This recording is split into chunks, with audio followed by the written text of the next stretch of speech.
अस्सलाम वालेकुम। तो कैसे हैं आप सब लोग? उम्मीद करता हूँ खैरियत से होंगे, मज़े में होंगे, चिल कर रहे होंगे। तो आज की इस वीडियो में हम डिस्कस करेंगे रेफ्रिजरेशन। जो हमारे घरों में फ्रिज या एसी के सिस्टम है वो सारा हम इसमें जो बेसिक उनके यूनिट्स वगैरह वो डिस्कस करेंगे। तो सबसे पहले आ जाते हैं रेफ्रिजरेशन। रेफ्रिजरेशन क्या होता है? रेफ्रिजरेशन एक ऐसा अमल है जिसके ज़रिए हम किसी भी दूसरी सब्सटेंस से, किसी भी चीज़ से हीट को रिमूव करते हैं, यानी कि हीट को निकालते हैं या हीट को ऐड करते हैं, तो वो रेफ्रिजरेशन कहलाती है। The process of removing heat from an enclosed space and substance to lower it temperature. यानी कि वो कह रहे हैं कि एक चीज़ है, उसमें से हमने हीट को रिमूव किया है एक कंट्रोल सिस्टम के अंदर यानी एक क्लोज एक बॉक्स के अंदर कोई चीज़ पड़ी हुई है। जैसे हमारे फ्रिजों में कुछ चीज़ पड़ी होती है, हीट होती है, तो उससे वो हीट को रिमूव करता है और उसे कोल्ड करता है, कूल करता है।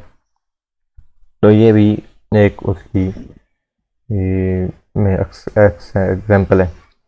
तो दूसरे नंबर पर आ चलते हैं हिस्ट्री ऑफ रेफ्रिजरेशन। यानी कि जब रेफ्रिजरेशन नहीं था तो हमारे जो एंसेस्टर थे, जो हमारे बड़े थे, वो किस तरह से एक अपनी चीज़ों को स्टोर करते थे, अपनी चीज़ों को बचाते थे ख़राब होने के लिए, थोड़ा लॉन्ग डेज के लिए सेव करते थे।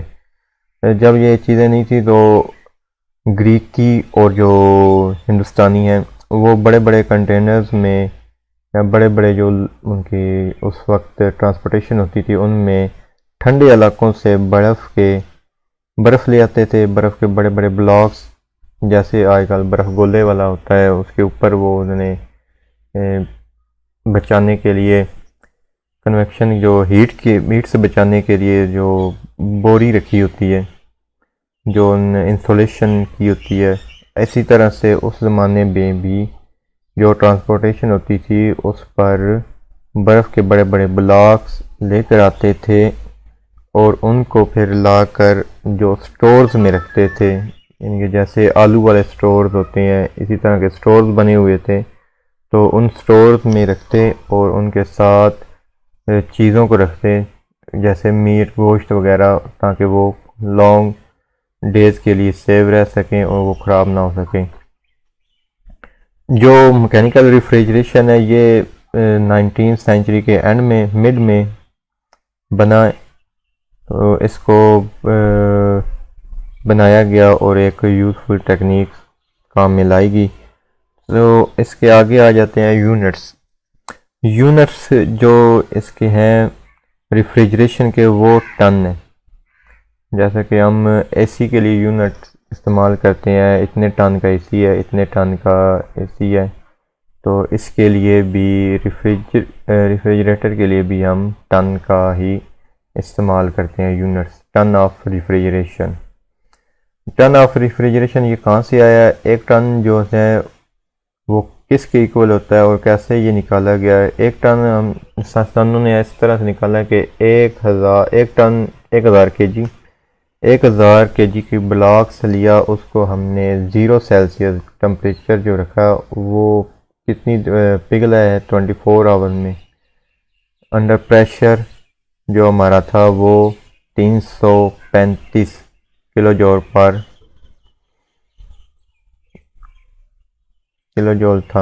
335 किलो जॉल पर केजी। हमने प्रेशर मेंटेन किया 24 आवर के लिए, तो वो बर्फ़ का ब्लॉक 0 सेल्सियस पर, तो वो पिघली है बर्फ़। तो एक टन जो होता है वो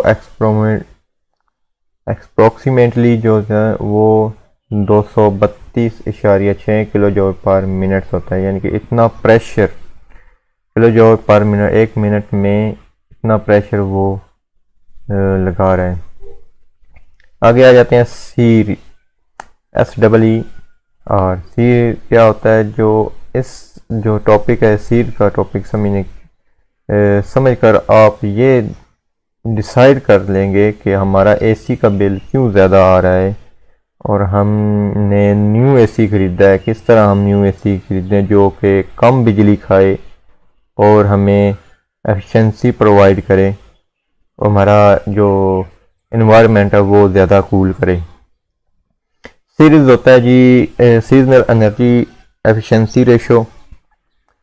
इसकी जो रेटिंग होती है, series rating represent the energy efficiency. इसकी रेटिंग जो रिप्रेजेंट करती है एनर्जी एफिशिएंसी को एयर कंडीशनिंग के लिए, एंड इंडिकेट हाउ एफिशिएंट, और ये इंडिकेट करता है कि किस तरह ये एफिशिएंसी है। जो सीरीज़ होती है वो रेटिंग रेंजिंग होती है 14 से लेकर 25 तक इसकी रेंज होती है सीरीज़ की। कोई भी सिस्टम खरीदने से के लिए आप इसकी रेटिंग उसके बैक जो मैनुअल में है, मैनुअल पर लिखी होती है, जो बैक पर उसकी स्लिप लगी होती है, उस पर भी देख सकते हैं सीरीज़ की रेटिंग। तो सीरीज़ की रेटिंग जो होती है अगर 1 टन का एसी है, फॉर एग्जांपल 1 टन का एसी है, वो एनर्जी खा रहा है, बिजली आपकी कंज्यूम कर रहा है 1.2 किलोवाट, यानी कि 1200 वाट बिजली एक यूनिट से भी ऊपर वो आपकी बिजली 1 आवर में 1 घंटे में खा रहा है। तो अगर उसकी रेटिंग है, सीरीज़ की रेटिंग 14 या 14 है, तो वो ज़ीरो एफिशिएंस है। ये एक टेबल बना हुआ है। अगर उसकी जैसे जैसे रेटिंग अप होती जाएगी उसकी एफिशिएंसी इंक्रीज़ होती जाएगी। अगर 1 टन का एसी है वो 1200 वाट कंज्यूम कर रहा था, तो अगर उसकी सीर की रेटिंग जो है वो 25 है, तो वो 73% एफिशिएंट हो जाएगा। एफिशिएंट का ये मतलब नहीं है वो पावर ही कम खा लेगा।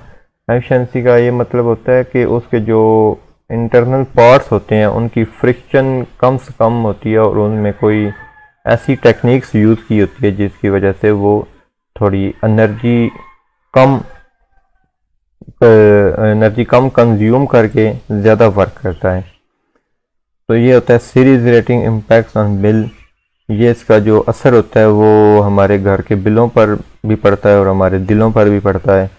तो इलेक्ट्रिसिटी कंजम्पशन, तो आगे हमने एक एग्जांपल देखनी है। हमारे पास है 2.5 टन एसी है, उसकी जो सीर की रेटिंग है वो 16 है।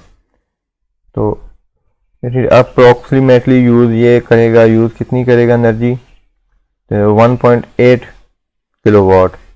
यानी मीन कि अगर हम 16 सीर की रेटिंग का एसी लेते हैं 2.5 टन में, तो हमारा 1 घंटे में ये खर्चा करेगा, अगर एक यूनिट है 100 रुपये, तो 200 रुपये 1 घंटे में ये खर्चा करेगा।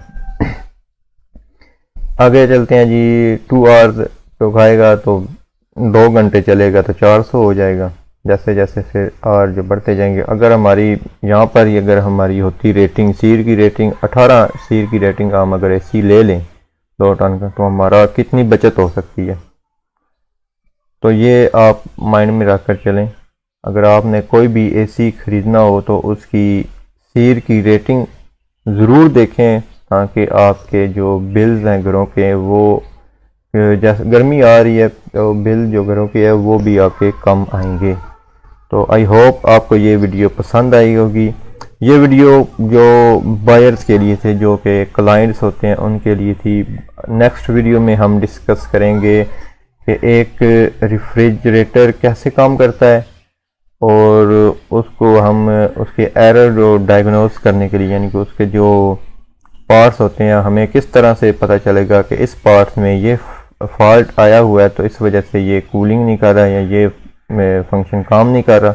तो वो डिस्कस करेंगे हम नेक्स्ट वीडियो में। तो आपको ये वीडियो भी पसंद आई होगी। लाइक कीजिए, शेयर कीजिए और सब्सक्राइब कीजिए। मिलते हैं नेक्स्ट वीडियो में। अल्लाह हाफिज़।